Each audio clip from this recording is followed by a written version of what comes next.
Kita lanjutkan pemirsa, pembahasan malam hari ini membaca bagaimana keakraban dari Megawati Soekarnoputri dengan Presiden Prabowo Subianto. Apakah kemudian juga bisa menjawab pertanyaan masyarakat yang mungkin sudah sering sekali muncul ketika ada pertemuan antara dua tokoh besar ini. Bang Riza, terbukanya peluang untuk PDIP masuk bergabung dalam pemerintahan Prabowo Subianto.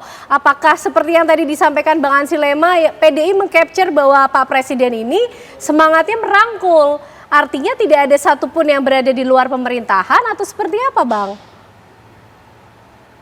Ya, seperti yang sering kami sampaikan, bagi Pak Prabowo semua partai politik, organisasi, semua anak bangsa, Bapak selalu ingin merangkul, mengajak untuk bersama-sama membangun bangsa. Tentu terlebih PDIP sebagai partai pemenang pemilu 3 kali dengan pengalaman yang luar biasa di bawah kepemimpinan Ibu Megawati. Namun sekali lagi kami tidak bisa mendahului apalagi mengintervensi. Tentu harapan Bapak Prabowo sudah sangat jelas, siapapun Bapak ingin ikut terlibat aktif membangun bangsa. Tinggal masalahnya kami serahkan kepada PDIP seperti apa. Memang PDIP ini Ibu Mega ini politisi yang hebat, yang ulung, yang selalu bisa menempatkan pada posisi yang pas, sehingga dalam dinamika politik 3 tahun ini selalu menang. Mungkin Prof. Gunggun nanti bisa menjelaskan. Hari ini mendukung Bapak Prabowo, jaga Pak Prabowo, bantu pemerintah, tapi secara de jure masih di luar, tapi secara de facto dukungannya tidak kalah dengan partai-partai yang ada di pemerintahan. Ini salah satu kehebatan kepiawaian Ibu Megawati, dan Prof. Gunggun lah yang menjelaskan. Namun bagi kami penting dukungan kerjasama yang baik dengan Ibu Megawati, dengan PDIP. Di DPR sudah ditunjukkan oleh Bang Dasko dengan Mbak Puan, hubungan yang sangat baik PDIP dengan Gerindra yang harmonis atas kedua tokoh muda ini, mewakili Pak Prabowo dan seterusnya. Dan tentu sekali lagi yang paling penting adalah kontribusi terbaik semua partai politik termasuk PDIP di bawah kepemimpinan Bapak Prabowo untuk sama-sama melakukan gerakan pembangunan, percepatan pembangunan agar segera kita dapat mengentaskan kemiskinan. Bapak Prabowo tidak ingin lagi ada yang kelaparan, tidak ingin lagi ada yang miskin, yang susah, yang tidak sekolah, yang tidak sehat. Semua program-program pemerintah sekarang adalah program-program pro rakyat, khususnya masyarakat kecil, di pedesaan, di kampung-kampung, di daerah-daerah terluar, terpencil. Program juga di tahun ini, di periode Bapak Prabowo ini, semua desa nanti akan dialiri listrik, internet dan semuanya. Jadi program-program beliau adalah program pro rakyat, seperti juga PDIP. Baik, Bang Ansi Lema, Pak Prabowo ingin merangkul semua, yang penting aktif ikut membangun negara. Tapi soal sikap gimana PDI saja? Gimana PDI per hari ini, Bang, sikapnya? Sikap PDI itu kan sudah ditentukan dalam Kongres 5 kemarin di Bali. Sikapnya itu jelas, PDI Perjuangan itu memainkan peran sebagai penyeimbang. Penyeimbang itu artinya tidak memainkan peran sebagai oposan atau oposisi, tidak juga berkoalisi. Penyeimbang itu memainkan dua fungsi secara proporsional. Apa saja, Bang Ansi Lema? Berada di luar kekuasaan, tetapi kalau melihat kebijakan pemerintahan ini sesuai dengan konstitusi dan berpihak atau pro kepada kesejahteraan rakyat, salus populi suprema lex, ya kita mendukung, menjalankan peran sebagai mitra strategis. Tetapi kalau tidak sesuai dengan konstitusi dan tidak sejalan dengan agenda-agenda kerakyatan, tidak berpihak kepada masyarakat, maka kita memainkan peran kritisisme, ya, mitra kritis. Jadi kita tetap bermitra dengan Presiden Prabowo, Partai Gerindra, tetapi tetap bisa kritis, memainkan peran checks and balances. Dan itu hal yang biasa. Dan Ibu Mega sebenarnya hanya ingin ketat dalam sistem presidensialisme ini.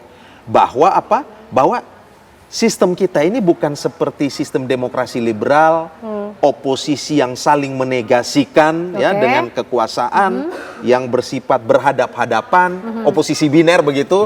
Mas Gun-Gun kalau di depan kelas ngomongnya seperti itu tidak. Dalam sistem presidensil ini checks and balance tetap dijalankan sesuai dengan agenda masing-masing. Misalnya, Oke. dalam program makan bergizi gratis, kami melihat idenya luar biasa. Mengintegrasikan aspek pendidikan dan kesehatan untuk anak-anak didik kita, tetapi fakta di lapangan kita melihat masih ada sejumlah problem. Ya, keracunan, distribusi, Oke. sistem rantai pasok yang harus dibangun, ya, Ya. juga memberdayakan petani, peternak dan nelayan. Itu kami memberikan catatan. Oke, Jadi oke. proporsional ini tetap kami dorong penuh.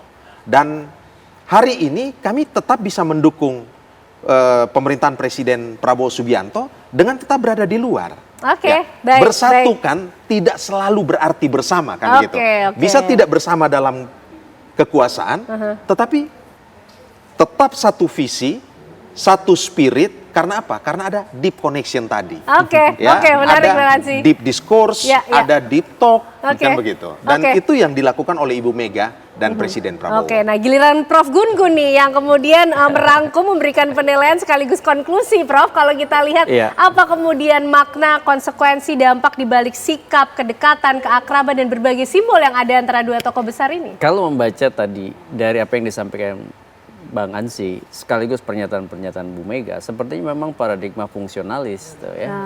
Oke. Jadi keberfungsian partai dalam konteks pola hubungan. Jadi memosisikan diri sebagai oposan tidak, tapi memang akan mengkritik pemerintah dan akan mengapresiasi pemerintah dalam waktu bersamaan. Jika baik akan Ya, apresiasi. dipuji, jika buruk akan Dikritisi. dikritik. Nah, ini kan posisi politiknya bukan sebagai oposan. Tetapi saya melihat kalau ditanya apakah PD Perjuangan akan berpotensi merapat ke kabinet, jawaban saya sepertinya tidak. Sampai nanti akhir pemerintahan Presiden Prabowo? Iya, probabilitas untuk berada di luar kekuasaan lebih besar. Oke. Kenapa? 2 periode waktu Pak SBY, posisi PD Perjuangan di luar kekuasaan itu mendapatkan insentif elektoral yang tebal. Sekarang posisi PD Perjuangan yang tidak dari awal, karena sejarah politik elektoral kita menunjukkan fakta begini, menariknya. Posisi politik yang jelas sebagai pengusung utama atau sebagai oposan utama di luar kekuasaan, sebagai partai di luar kekuasaan yang utama, itu biasanya mendapatkan insentif elektoral. Oke. Ketika Demokrat pengusung utama Pak SBY dapat insentif elektoral. Ketika PD Perjuangan sebagai pengusung utama Pak Jokowi dapat insentif elektoral. Pun demikian ketika PD Perjuangan berada di luar kekuasaan dan melakukan fungsi-fungsi oposisinya dalam tanda petik ya, itu dapat insentif elektoral. Oke. Jadi partai yang jelas sebagai di dalam kekuasaan atau berada di luar kekuasaan itu dapat biasanya insentif elektoral signifikan pada saat Oke. kontestasi dilakukan. Oke, Ya. menarik lah ya. Dan Kita demi, nanti demi sehatnya demokrasi, Demi sehatnya ya, demokrasi. perlu juga ada institusi partai politik formal Oke. yang bisa menjadi kanal Oke. yang memperjuangkan aspirasi Suara, dari masyarakat sipil dan Oke, masyarakat secara baik, keseluruhan baik. ini. Semuanya punya tujuan yang baik tentunya untuk kembali lagi kepada negara dan rakyat Indonesia. Kita tunggu nanti akan ada momentum keakraban lainkah yang akan muncul di Ya. publik antara dua tokoh besar ini. Terima kasih untuk perbincangan yang luar biasa malam hari ini Prof Ya, Gun Gun, Bang sama-sama. Ansy, dan Sama-sama. juga Bang Riza. Sehat selalu semuanya. Usai jeda pemirsa, kami juga masih akan menghadirkan informasi lain untuk Anda bersama dengan Tiara. Silakan Tiara. Ya, Ken dan juga pemirsa, sejumlah informasi lainnya masih akan kami hadirkan. Salah Oke. satunya adalah di hari kelima pasca tanggul jebol di Jati Padang, Jakarta Selatan.